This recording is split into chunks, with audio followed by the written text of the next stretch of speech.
ಈಗ ಕೊಪ್ಪಳದ ಸ್ಟೋರಿಯನ್ನು ನೋಡೋಣ. ಕೊಪ್ಪಳದ ಜಿಲ್ಲಾಧಿಕಾರಿ ನ್ಯಾಯಾಲಯದ ಆದೇಶವನ್ನೂ ಧಿಕ್ಕರಿಸಿದ್ದಾರೆ ಅನ್ನುವಂಥ ವಿಚಾರ. ಏನು ಆದೇಶ, ಏನದನ್ನು ಧಿಕ್ಕಾರ ಮಾಡಿರೋದು, ಡೀಟೇಲ್ಸ್ ಬರ್ತಾ ಇದೆ. ಜಿಲ್ಲಾಧಿಕಾರಿ ಕಾರು ಜಪ್ತಿಗೆ ಗಂಗಾವತಿ ನ್ಯಾಯಾಲಯ ಆದೇಶವನ್ನು ಹೊರಡಿಸಿತ್ತು. ಕೋರ್ಟ್ನ ಈ ಆದೇಶವನ್ನು ಕೊಪ್ಪಳದ ಜಿಲ್ಲಾಧಿಕಾರಿ ಧಿಕ್ಕರಿಸಿದ್ದಾರೆ. ಜಪ್ತಿಗೆ ಬಂದಿದ್ದಂತಹ ಕೋರ್ಟ್ ಬೇಲಿಫ್ಗಳಿಗೆ ಡಿಸಿಯಿಂದ ಏಕವಚನದಲ್ಲಿ ನಿಂದನೆ ಮಾಡಿದ್ದಾರೆ ಅನ್ನೋ ಆರೋಪ ಕೇಳಿ ಬರ್ತಾ ಇದೆ. ಕಾರು ಜಪ್ತಿ ಮಾಡೋದಕ್ಕೆ ಅಂತ ಬಂದಿದ್ರಂತೆ ಬೇಲಿಫ್ಗಳು. ಈಗ ಅವರು ಬರಿಗೈನಲ್ಲಿ ವಾಪಸ್ಸಾಗಿದ್ದಾರೆ. ಈಗ ಕೊಪ್ಪಳ ಡಿಸಿ ನಳಿನ್ ಅತುಲ್ ಇವರ ನಡೆಯ ಬಗ್ಗೆ ಚರ್ಚೆಗಳು ಸಾಕಷ್ಟು ಆಗ್ತಾ ಇದ್ದಾವೆ. ಕೊಪ್ಪಳ ಎಸ್ಪಿ ಅವರಿಂದಲೂ ಕೂಡ ನ್ಯಾಯಾಂಗ ನಿಂದನೆ ಆರೋಪ ಕೇಳಿ ಬರ್ತಾ ಇದೆ. ಪೊಲೀಸ್ ಸಹಕಾರ ನೀಡುವಂತೆ ಕೋರ್ಟ್ ಸೂಚನೆ ಕೊಟ್ಟರೂ ಕೂಡ ಎಸ್ಪಿ ಬೇರೆ ಬೇರೆ ನೆಪಗಳನ್ನು ನೀಡ್ತಾ ಇದ್ದಾರಂತೆ.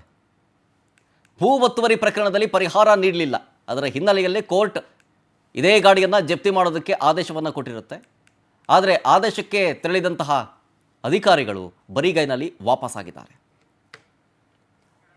ಸೊ ಅಲ್ಲಿಗೆ ನ್ಯಾಯಾಲಯದ ಆದೇಶವನ್ನು ಕೂಡ ಕೊಪ್ಪಳದ ಜಿಲ್ಲಾಧಿಕಾರಿ ಪಾಲನೆ ಮಾಡಿಲ್ಲ.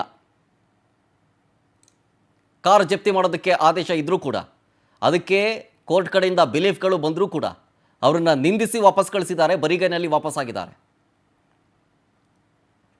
ಜೊತೆಗೆ ಕೊಪ್ಪಳ ಎಸ್ಪಿ ಅವರೂ ಕೂಡ ನ್ಯಾಯಾಂಗ ನಿಂದನೆ ಆರೋಪವನ್ನು ಮಾಡಲಾಗ್ತಾ ಇರೋದು ಅವರಿಂದಲೂ. ಅವರು ಕೂಡ ನ್ಯಾಯಾಂಗ ನಿಂದನೆ ಮಾಡಿದ್ದಾರೆ ಅಂತ ಆರೋಪ ಕೇಳಿ ಬರ್ತಾ ಇದೆ. ಕೊಪ್ಪಳ ಡಿಸಿ ಜೊತೆಗೆ ಕೊಪ್ಪಳ ಎಸ್ಪಿ ನಳಿನ್ ಅತುಲ್ ಇವರೇ ಕೊಪ್ಪಳ ಡಿಸಿ. ನ್ಯಾಯಾಲಯದ ಆದೇಶವನ್ನು ಧಿಕ್ಕರಿಸಿದ್ದು ಇವರೇ. ಇದೇ ಗಾಡಿಯನ್ನು ಜಪ್ತಿ ಮಾಡೋದಕ್ಕೆ ಆದೇಶ ಇದ್ದಿದ್ದು. ಜಪ್ತಿ ಮಾಡೋದಕ್ಕೆ ಬಂದಂತಹ ಬೇಲಿಫ್ಗಳಿಗೆ ಅವಾಚ್ಯ ಶಬ್ದಗಳಲ್ಲಿ ಬೈದು ಕಳಿಸಿದಾರಂತೆ.